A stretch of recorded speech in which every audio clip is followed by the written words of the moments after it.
Satyabhama Institute of Science and Technology, Chennai. Nayab Singh Saini Haryana முதல்வராக தேர்ந்தெடுக்கப்பட்டுள்ளார். மனோகர் லால் கட்டார் பதவியை ராஜினாமா செய்ததை அடுத்து ஹரியானா மாநில தலைநகர் சண்டிகரில் நடைபெற்ற பாஜக எம்எல்ஏக்கள் குழு கூட்டத்தில் நயாப் சிங் சைனி தேர்வு செய்யப்பட்டுள்ளார். இதனைத் தொடர்ந்து ஹரியானா மாநில முதல்வராக இன்று மாலை 5 மணிக்கு பதவியேற்கிறார் சைனி.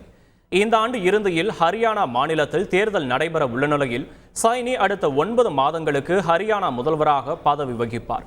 மனோகர் லால் கட்டாருக்கு நெருக்கமானவராக அறியப்படும் சைனி இதர பிற்படுத்தப்பட்ட சமூகத்தைச் சேர்ந்தவர்.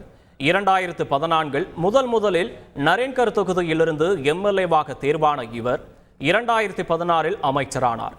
2019 குருஷேத்ராவிலிருந்து எம்பியாக தேர்ந்தெடுக்கப்பட்ட சைனி அதன் பிறகு 2023 பாஜக மாநில தலைவரானார்.